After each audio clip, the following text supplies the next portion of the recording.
주간의 교통 이슈를 짚어봅니다. 위클리 교통 이슈 김경배 교통 전문위원과 함께합니다. 안녕하세요. 네, 안녕하십니까. 네, 오늘은 어떤 소식 전해주실 건가요? 예, 5년 동안 야생동물 10,000마리와 또 이 위험한 고속도로 로드킬에 대해서 중앙선 발생이 최고 높고요. 네. 그리고 개와 고양이 로드킬 급증에서 이렇게 나타난 현상인데요. 지방자치단체 최다 발생 지역은 서울 강남이라는 것이 이제 국회에서 밝혀졌습니다. 네. 그리고 정부의 동물 찾기 사고 조사와 시행, 또 그 비싼 펫택시 이용에 또 반대하는 그런 행위가 있죠. 비싼 병원비 때문에 안락사를 시키는 이런 생명경업선에 대한 차이점을 좀 준비해봤습니다. 그렇군요.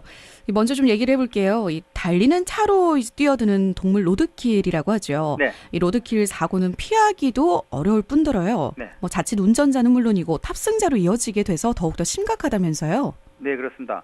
도로 낙하물보다도 더 위험한 게 바로 동물이 도로로 뛰어드는 사고가 아닌가 싶은데요. 네. 예고 없는 위험한 출몰에 놀란 차가 중심과 조종 능력을 상실하게 되면 큰 사고로 이어질 수밖에 없습니다. 네, 그렇죠. 정부 대책은 이런 로드킬을 동물 찾길 사고로 이렇게 정의를 했습니다. 지난달 도로 낙하물처럼 쓰러져 있던 고라니를 피하던 승용차 운전자가 경사지 10m 아래로 추락사한 사고도 동물을 밟지 않으려던 대응에서 빚어진 사고로 이렇게 알려지고 있습니다. 네. 국회 국토교통위원회도 최근 5년간 1만여 마리 이상의 야생동물이 고속도로에서 차에 치는 이런 사고로 됐고요. 그래서 이제 굉장히 조심해야 된다 이런 얘기가 나오고 있습니다. 네, 맞습니다. 근데 동물만이 아닌 우리 사람까지 위험해지는 이 사고라고 볼 수가 있는데요. 네. 이 대책을 세우고는 있지만 이 도로로 뛰어드는 본능을 어떻게 막을 수는 없지 않습니까? 그렇습니다. 본능에 따라 필요한 도로를 건너야 하는데 방법이 네네. 없다 없다 보니까 고속으로 질주하는 도로를 뛰어들듯이 건너다 이 절명하는 사고가 바로 로드킬인데요. 네. 지난해만 1,884건이 발생됐고 4년간은요 매년 2,000건들이 웃돌고 있습니다.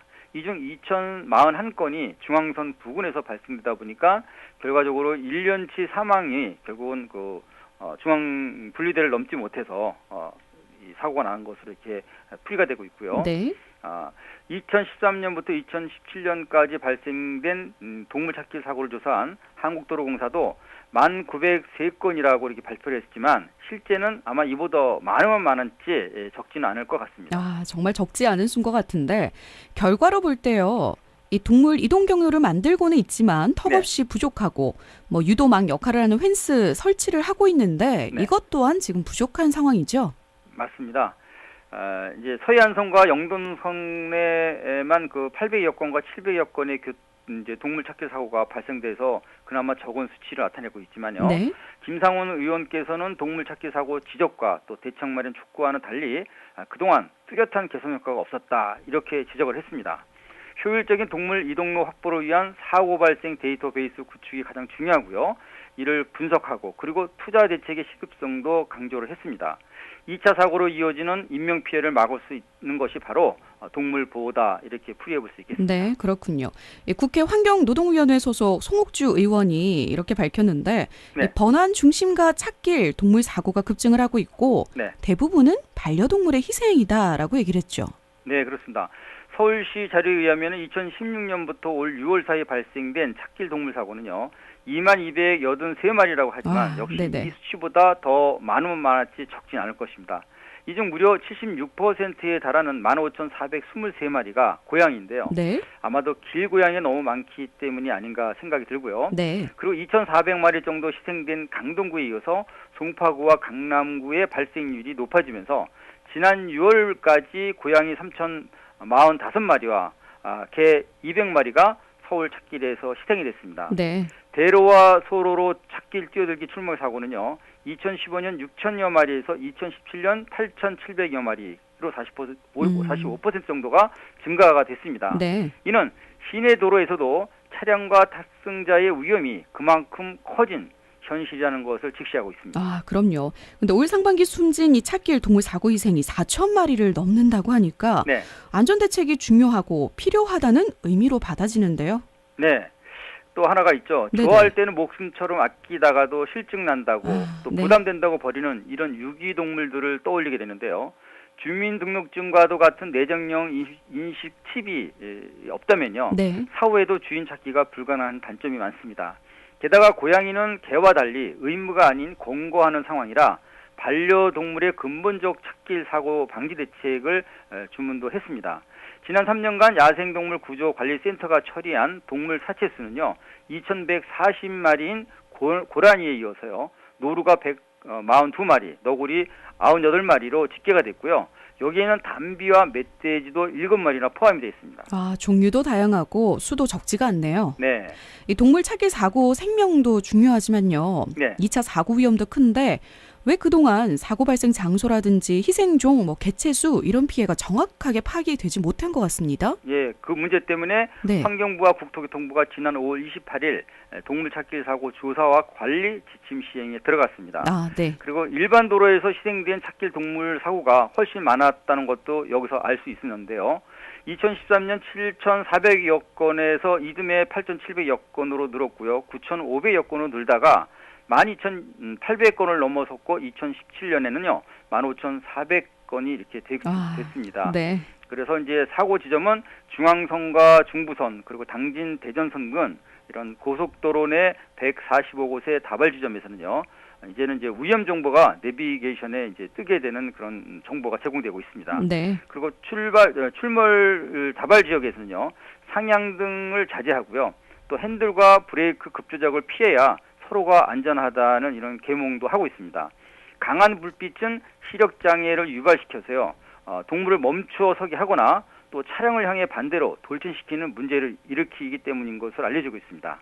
그리고 고속도로 충돌 사고 후에도 비상전멸등을 켜는 등의 2차 사고 방지 조치 후에 안전하게 가드레일 밖으로 피해서 정보통합 민원 서비스에 신고하면 도움을 받을 수 있다는 얘기도 이제 홍보를 하고 있고요. 네. 그리고 동물 찾기 사고 집중 예보 기간인 11월 2일부터 연말까지 도로 안내 전광판과 또 내비게이션 등을 통한 운전자 주의 사항들이 계속 발송된다고 합니다. 네, 그렇군요. 근데 이게 보호전도 서행 구간도 아닌 곳에서 이 혼비백산한 운전자 사실 많았다는 뜻인 것 같은데요. 네. 동물 찾기 사고 조사 어떻게 이루어지는지도 궁금합니다. 네, 실시간 수집 자료는 동물 찾기 사고 정보 시스템 전송을 통해서 국립생태원이 이제 환경부 산하기관인데요. 네. 야생동물 종류와 활용 가능성, 그러니까 박제를 할 것이냐, 뭐 이런 걸 파악했죠. 그걸 확인한 후에 사체를 폐기하거나 이관 등의 절차를 밟게 됩니다. 축적된 정보와 통계는요, 지역 특성에 맞는 저감 대책에 대한 기초 자료로 이제 활용이 될 예정이고요. 특히 운전자 스스로 동물 찾기 사고 구간을 확인해 보면서 안전 운전을 할 수 있도록 하는 내비게이션 정보 제공은요, 예방 효과가 클 것으로 이렇게 기대되고 있습니다. 네, 그렇군요. 자, 이번에는 펫택시라고 얘기를 좀 해볼게요. 네. 이 펫택시라고 등장을 했는데 네. 반려동물 천만 시대, 가족 같은 관계라면은 찾길 사고 방지에 더 도움이 될 것 같다라는 생각도 드는데 어떻습니까? 네, 어느샌가 동물 전용을 앞세운 펫택시가 등장을 했지만요. 네. 유상 운송을 득한 영업용 차량이 아닌 개인 차량들입니다. 대부분요. 그래서 업체 측은 개와 고양이 같은 반려동물 운송 요금만 받을 뿐 동승한 정작 사랑 요금은 받지 않기 때문에 네. 불법이 아니다 이렇게 이제 해명을 했고요. 이 차를 이용하게 되면 이동 가방에 굳이 넣지 않고 탑승하는 장점은 그것 때문에 이제 이용료가 기본 요금만 10,000원이 넘고요. 네. 또 2km마다 2km 이제 이상을 가게 되면 142m마다 요금이 100원씩 올라가지만요. 반려동물 아까 말씀하신 것처럼 천만 시대의 현대인들은요. 네. 비싼 펫택시 이용을 마다하지 않는 그런 풍토에 있습니다. 그리고 여객자동차 운수사업법에서도 장애인 보조견이 아닌 동물은 반드시 그 이동 가방에 넣어야 통승했기 때문에 아마 이 점을 높이 산 것 같습니다. 네. 근데 남에게 피해를 안 주는 모두의 편익을 선택을 한 것 같은데 네. 이런 반려동물 생명을 돈으로 따지기도 하고요. 네. 심지어는 버리는 일도 종종 있잖아요. 예, 참 가슴 아픈 네. 일이죠. 사람은 아니지만 가족 입지를 굳힌 경공이나 또 고양이가 있는가 하면요. 네. 돈으로 목숨을 논하는 상반된 그런 사회적인 풍토도 적지 않은 것이 오늘의 현실입니다. 예를 들어서 앞다리를 깁스한 상태로 아파트 단지 내 공원에 버려졌던 아기 강아지를 식구로 맞았던 동물자유연대에 따르면요. 네. 주차장에서 차에 치인 복도리를 15,000원에 사서 동물병원으로 옮겼다고 합니다.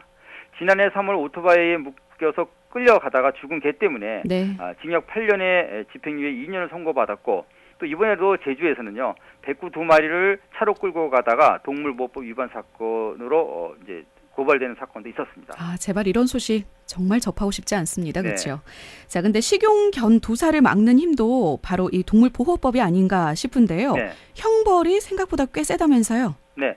동물학대법은 2년 이하 징역 또는 2천만 원 이하의 벌금형에 처해집니다. 하지만 다치고 스스로 누가 가해하지 않고 아픈 동물을 치료할 것이냐 아니냐는 건 주인의 마음이라고 합니다. 네. 그래서 고의가 아닌 동물 치료는요, 주인의 애정어린 마음과 양심만이 생명을 살릴 수 있는 좀 이렇게 어설픈 구조가 되어 있습니다.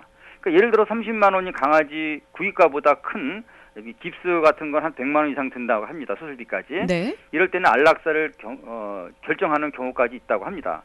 그래서 동물병원비는 비싸고 부담을 덜어줄 반려동물 보험이 아직 정착되지 않았기 때문에 이런 이제 사회적인 문제가 일어난 것 같은데요. 물질이 생명 존엄성을 자유하는 문화를 아직 탈피 못한 것이 좀 아쉽죠. 네, 맞습니다. 물론 실손보험 형식의 폐상품을 출시한 메리츠가 보름 만에 반려견 가입이 1,600건에 이르면서 DB 소문의 보험과 또 현대 화재 해상도 준비 이제를 하고 있습니다. 상품 준비를요. 네. 근데 월 보험료는 4만 원 정도인데 문제는 아직 미등록한 이런 아까 말씀한 칩이요. 많고 또 이런 동물들이 가입된 것이 현재 77%나 된다는 게 문제입니다. 그래서 하루빨리 네. 주민등록을 만들어주는 것도 한 가족의 일원이 아닌가 싶습니다. 네, 새로운 문화가 계속해서 생겼으면 좋겠습니다. 네. 오늘 말씀 여기까지 듣겠습니다. 네, 감사합니다. 네, 고맙습니다. 지금까지 김경배 교통전문위원과 함께했습니다.